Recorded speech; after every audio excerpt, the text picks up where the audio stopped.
My name is Judy Winslow, and I'm the Director of Tourism here in Smithfield and Isle of Wight County. And welcome to the Tourism 2020 Roundup and Kickoff for 2021. We're really happy that you all are able to join us virtually for this event.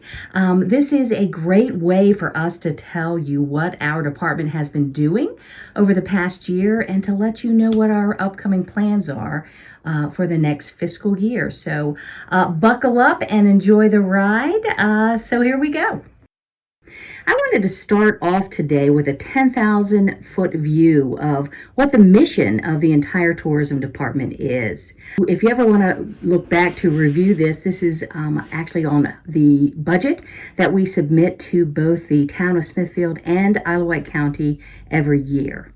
But our tourism mission is to increase tourism industry sales, which would basically be for hotels, restaurants, attractions, and shops, local employment, local tax revenue, and civic pride by promoting marketing programs that encourage and advance visitation to Smithfield and Isle of Wight County tourism stakeholders. And if you don't remember anything, what I'd like you to remember is tourism equals new money.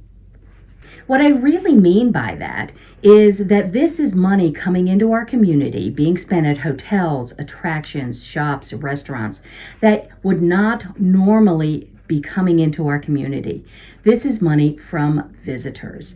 These are folks that come into our community that drop as much money as we can possibly make them spend, and we don't have to educate their children or pick up their garbage. So that's what I basically mean by tourism equals new money. The next thing I'd like to cover is some of our tourism goals and objectives. Our first goal and objective is to market Smithfield and Isle of Wight County as an attractive and desirable destination for tourists and visitors. Another goal is to maintain and operate a state-accredited visitor center. And a third objective would be to promote cooperative advertising opportunities with our tourism stakeholders. Our next goals and objectives include to develop and promote attractions and events while preserving, promoting, and developing the success of the current tourism product. We call that in tourism lingo, tourism development, finding new venues to attract visitation and therefore more new money.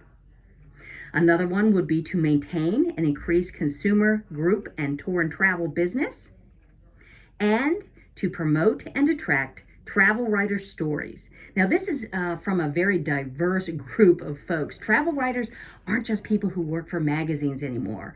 There are so many folks out there that write for blogs and virtual publications, those types of things. We go out and we seek those individuals all over the place and through every tourism product out there. More tourism goals and objectives are to provide a hospitality recognition program for local community stakeholders and to provide leadership and participation in current special events and generate additional events that are tourism related. And those would always be events that encouraged that new money. And to participate with and promote awareness with Virginia Film Office. And the last of our stated tourism goals and objectives include participation in the appropriate professional tourism organizations, such as the Coastal Virginia Tourism Alliance and the Virginia Tourism Corporation. We also want to capture additional revenue through grant opportunities and partnerships. And we're going to talk a little bit more about that as this presentation continues. And lastly, to develop and promote attractions in the middle and southern end of the county while preserving the success of the current tourism product. This means spending a lot of time, effort, and our talents toward promoting additional agritourism. One of the biggest highlights of this past year was tourism's participation in the hashtag Isle Shop Small gift certificate program. Smithfield and Isle of Wight Tourism worked jointly with Isle of Wight County Economic Development and the Isle of Wight Chamber of Commerce on the highly successful gift certificate program. Number of vouchers purchased in round 1 of the program was 5,147 vouchers. And for round 2, 15,190 vouchers were purchased. The total number of vouchers purchased for the entire program was 20,337. The amount of money that was available for both of these rounds was almost $1 million. So the total sales were actually $813,480, with round one being 205,880 of those, and round two being 607,600 of those dollars. The range of checks distributed to local small businesses ranged anywhere from $40 to over $52,000. The number of businesses who sold gift certificates was 105 businesses. Some additional highlights from this past year included the number of grants that tourism received. The Virginia Tourism Corporation Marketing Leverage Recovery Grant was the first one that we were able to get, and that was a $10,000 grant. The theme of that grant was WANDERLOVE. Our second grant that we received was also from the Virginia Tourism Corporation, and that was a marketing leverage grant for $5,000. The theme of that grant was family field trips. And the last grant that we were able to receive this past year was the Virginia Tourism Corporation Social Media Co-op Reimbursement Program grant, and that was for $3,250. Grants take a lot of time and energy to put together, so we were extremely fortunate to receive 3 of these grants this past year. An additional highlight was the Virgo Award that we received. The 2020 Virginia Association of Destination Marketing Organizations, or VADMO, hands out Virgo Awards, and we received one for interactive marketing for the mobile responsive Smithfield Tourism genuine SmithfieldVA.com website. This website was over a year in the making and has got all the bells and whistles that you would want to see on a fantastic tourism website. Remember when we started talking at first about tourism equals new money? I want to talk a little bit about the actual economic impact that tourism has on Smithfield and Isle of Wight County. The Virginia Tourism Corporation puts together these figures on an annual basis. The most recent figures we have are from 2019, and we were very, very pleased to see our numbers. What they judge you on are employment, expenditures, local tax receipts, payroll, and state tax receipts. The slide that you see in front of you actually gives that information from 2016 going forward through 2019. The percentage changes that we experienced this past year in employment was an increase in 5.9%. In expenditures, an increase of 4.4%. Expenditures represent the direct spending by domestic travelers, including food, accommodations, auto transportation, public transportation, incidental purchases, entertainment, recreation, and travel-generated tax receipts. In local tax receipts, an increase of 4.3%. Payroll, another increase of 7.8%. And state tax receipts, an increase of 5.4%. Some other numbers that I would like to share with you from this past year are our visitor counts. Group tours, which were unfortunately curtailed a bit by our COVID-19 issue. We had 7 tours with 77 participants. We did a NATO virtual tour, 55 participants were in that one. We also did several nursing home tours, and we put together 259 hospitality bags that were distributed at local hotels. Our totals of individuals were 8,637.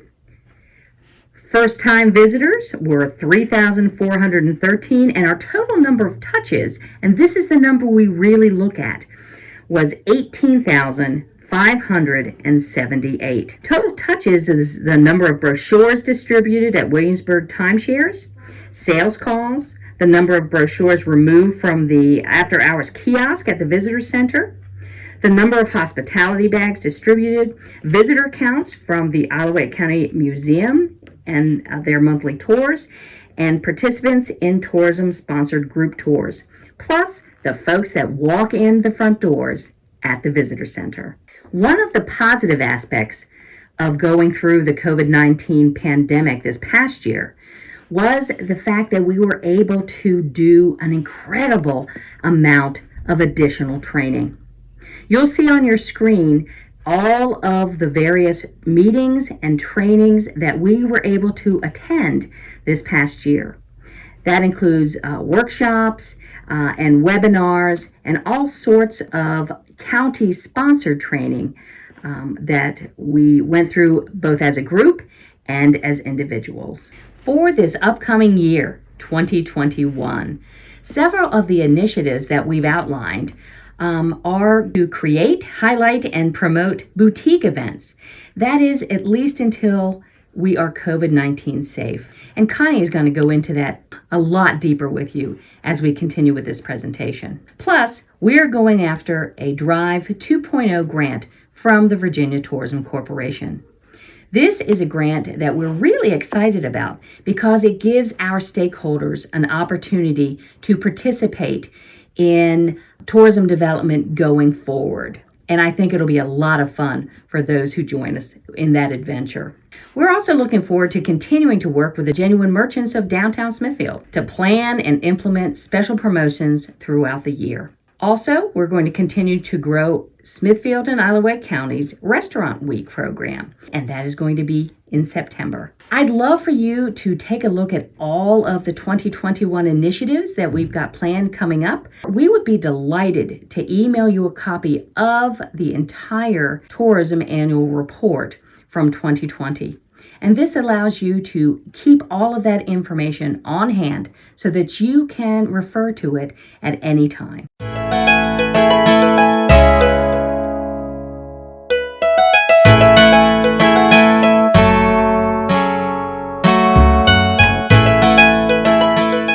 This is Lois Tokars. I do marketing and public relations for the tourism department, and I've been asked to talk about the marketing budget specifically.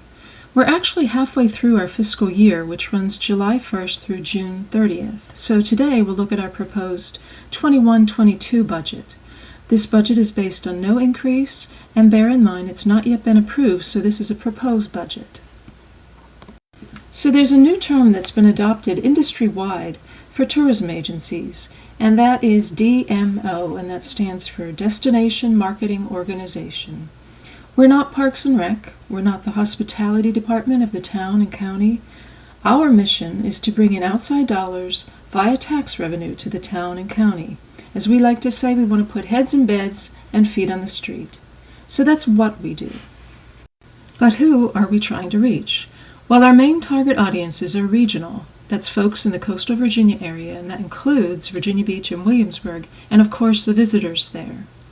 The Williamsburg timeshare audience is still working very well for us, and secondary markets would be Richmond, and when we can afford it, the DC Northern Virginia area. We focus more on interest-based and geo-targeted audiences rather than age-based, and we've had some great success for the past year or so reaching out to the military in the region. So that's what we do and who we try to reach. Now let me break down the how. We divide the marketing budget into 6 categories. I've lumped the 3 smaller categories into one. So we have collateral, that's printed materials, digital, and print publications, and the smaller categories are sales, public relations, and miscellaneous. So let's talk about collateral. Aside from our 2 major brochures, we produce everything else in-house, saving expensive design and printing fees. So this part of the budget really just includes 2 major brochures, and they are our walking tour maps that we hand out at the visitor center, and our rack brochures that are distributed all over the state and region. That's half this budget. The other half goes to distributing our rack brochures. We use national brochure distribution to place our brochures in over 300 racks at regional attractions, hotels, timeshares, visitor centers, businesses, and restaurants, and that includes those in Virginia Beach and Williamsburg. Virginia Tourism Corporation also places our rack brochures in all the welcome centers across the state for a small warehouse and distribution fee. The digital part of the marketing budget includes much more than social media ads. It includes software subscriptions, such as Adobe Creative Suite, video, music, and image catalogs, and URL fees. Then there's the cost of web hosting and maintenance. Also this year, we were finally able to do search engine optimization on our new website, and we saw a big jump in our Google rankings and traffic to our site last summer and fall as a result of this effort. Of course, we do spend a good portion of the digital budget on Facebook and Instagram ads, but we're also very active on other social media sites. So for every Facebook post and ad that I create, I post that same information on Twitter and Instagram, and if it's a video, on our YouTube channel. All our promotional videos are produced in-house, and we also add images regularly to our Pinterest account. I also share each post on several other Facebook pages. Judy and Connie share and post regularly to keep the page active on Facebook. Of course, we have our award-winning website that's fully mobile optimized, and we have an email list of over 5,600 subscribers that we use for Connie's weekly Where the Locals Go, but also to promote our events and marketing initiatives. The print publications part of the marketing budget always looks a bit disproportionate, but going back to our target audiences, just over half of this part of the budget is spent on the Williamsburg market with 3 publications. That is the Go Williamsburg Visitor Guide and Map, which are published twice a year, and in the 11 issues of the Williamsburg magazine. And what we like about the Williamsburg magazine is that it reaches residents as well as visitors. The other half of the print publication budget goes to our annual Virginia Travel Guide ad. Now this is a pricey ad even with our 4 generous partners who contribute to the cost. But this is Virginia Tourism's main publication, and it's distributed, of course, all over the state, but really also nationwide and beyond.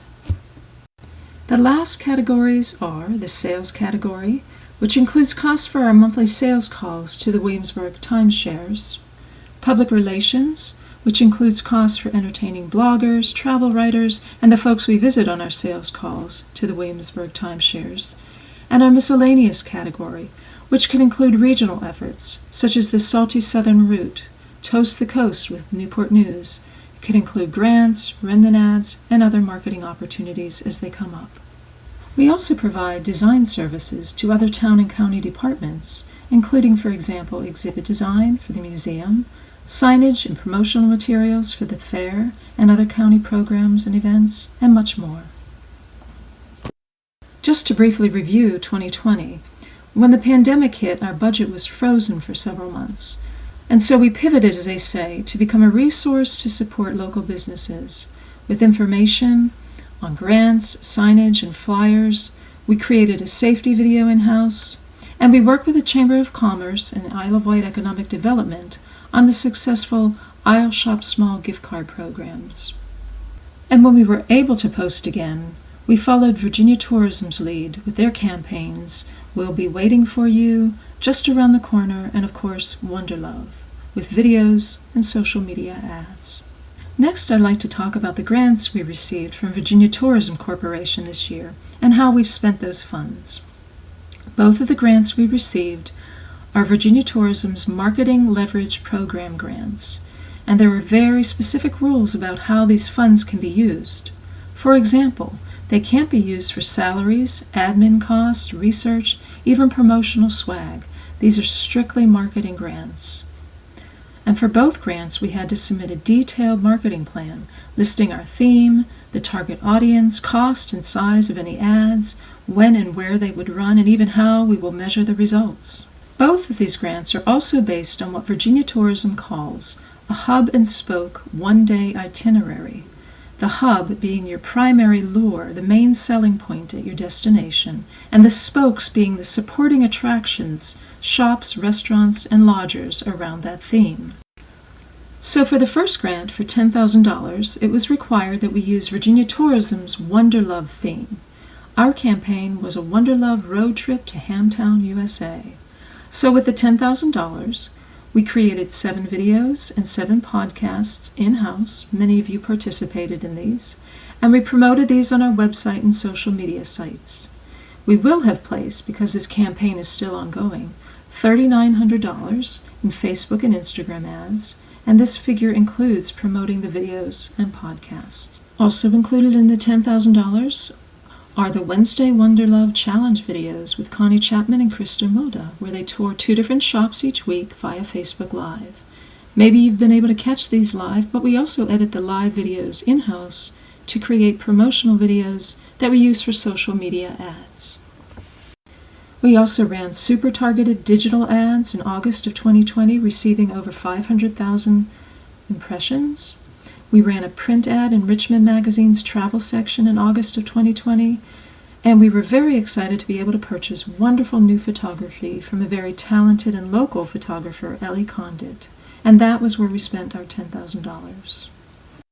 For the next Virginia Tourism Grant, we received $5,000, and again they were very specific on how we could spend the funds.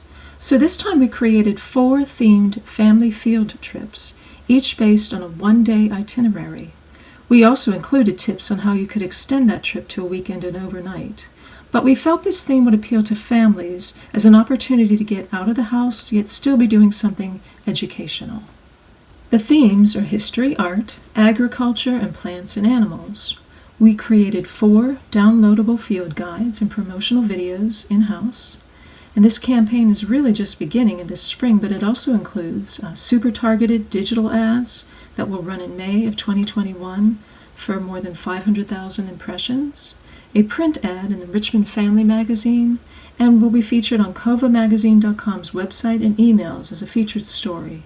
We'll also be spending $450 on Facebook and Instagram ads.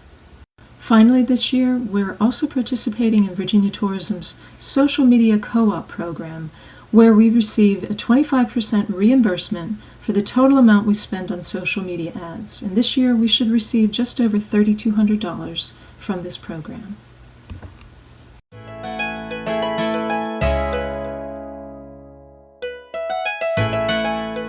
Hello stakeholders, my name is Connie Chapman and I am the Special Events Coordinator for the Smithfield and Isle of Wight Tourism Bureau. I'd like to take a few moments to tell you about what happened in 2020 with our events and also to update you on what we have planned for 2021. COVID canceled events worldwide in 2020. Locally, the Tourism Bureau had to cancel 11 of our events. Successfully, we did pull off a few events such as our socially distanced farmers market. We were also able to hold socially distanced outdoor pickers markets because of their small scale. We also worked with the VTC to promote the statewide Takeout Tuesday effort in support of our local restaurants during the early months of the pandemic. We partnered with the Smithfield Library on their Story Walk, which is a great activity to showcase our downtown and Hayden's Lane. We had a successful scarecrow contest among our downtown merchants and attractions, and we also had a successful autumn art show on the gazebo lawn and along Hayden's Lane despite the rain that day. A few other things we were able to do were GMODs, Genuine Merchants of Downtown Smithfield, promotions and events such as Witches Night Out and Elves Night Out. Holiday open houses went on, a little different than years in the past, but we also had the Hayden's Lane Illumination, which was sponsored and put on by the Horticultural Society of Smithfield. And also in December, we put a tree up thanks to Jim Abbott of the Christmas store and a Santa's mailbox up for kids to drop their letters to Santa in. Smithfield VA Events had to cancel their Wine and Brew Fest last April, as well as their Bacon and Bourbon Festival last October. They did, however, successfully hold 2 legendary bourbon dinners in November. This year, they will start out with boutique events featuring a wine dinner in April, concert in the park the beginning of June, a spirit dinner in July, and around May, they will determine whether or not we will be able to host the Bacon and Bourbon Festival this year. While these events are not ran by tourism, they are heavily supported by tourism because of the economic impact these events bring.